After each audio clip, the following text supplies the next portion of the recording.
జగన్మోహన్ రెడ్డి రాష్ట్రాన్ని దివాళా తీశాడు. తన స్వార్థ ప్రయోజనాల కోసం ఆర్థిక విధ్వంసాలు సృష్టించాడు. రాష్ట్రంలో 10,50,000 కోట్ల పైన రాష్ట్రాన్ని అప్పులు చేసి అధోపతాలని తీసుకెళ్లాడు రాష్ట్రాన్ని. ఈ రోజు మన రాష్ట్రం అసలు ఎక్కడుండాలా? చంద్రబాబు గారు గతంలో 2014 నుండి 19 దాకా వేసినటువంటి ఫౌండేషన్ ఈ రోజు దేశంలోనే నంబర్గా ఉండాల్సినటువంటి రాష్ట్రం ఈ రోజు ఎందుకు ఈ పరిస్థితి వచ్చింది?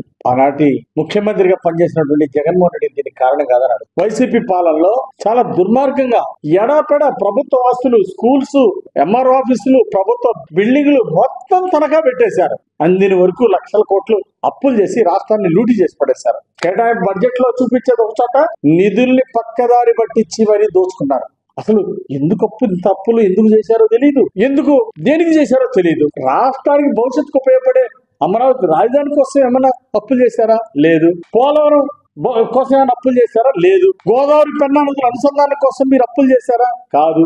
దేనికోసం చేశారు? వైసీపీ సోషల్ మీడియాకి, వైసీపీ కార్యకర్తలకి వేల కోట్ల రూపాయలు మీ స్వార్థానికైతే ఇస్తారా? మరి నేను అడుగుతున్నా, విద్యార్థుల ఫీజు రియంబర్స్మెంట్ ఎందుకు ఇవ్వలేదు? జగన్మోహన్ రెడ్డి చెప్పమనండి. ఆడు విద్యార్థుల ఫీజు రియంబర్స్మెంట్ ముఖ్యం కాదా? విశాఖపట్నంలో రిషికొండ మీద ఖర్చు పెట్టారే 100 కోట్లు. అంటే విలాసాలకేమో మీరు 100 కోట్లు ఖర్చు పెడతారు. మీ వైసీపీ సోషల్ మీడియాకి, అడ్వర్టైజ్మెంట్లకి వేల కోట్లు ఖర్చు పెట్టి దోచుకుంటారా? విద్యార్థులకు ఫీజు రియంబర్స్మెంట్ ఇవ్వడానికి ఏ రోగం? ఎందుకు ఇవ్వలేదు? దానికి సమాధానం చెప్పమానండి. అనేక మంది ఉద్యోగస్తులకి నెల జీతాలు ఇవ్వలేదు. నెలల పాటు అంగన్వాడీ టీచర్లకు, ఆశా వర్కర్లకు, అవుట్ సోర్సింగ్ ఎంప్లాయీస్ కు మీరు జీతాలు ఎందుకు ఇవ్వలేదు? కాంట్రాక్ట్ ఎంప్లాయీస్ కూడా, హెల్త్ డిపార్ట్మెంట్ లో కానీ, ఎన్ఎస్పీ డిపార్ట్మెంట్ లో, అనేక డిపార్ట్మెంట్ లో గవర్నమెంట్ ఎంప్లాయీస్ కూడా నెలల తరబడి జీతాలు ఎందుకు ఇవ్వలేదు? అంటే మరి మీ వైసీపీ సోషల్ మీడియా వాళ్ళకి నెల పెన్షన్ 1వ తారీఖు ఎందుకు ఇచ్చారు? దీనికి సమాధానం చెప్పమానండి.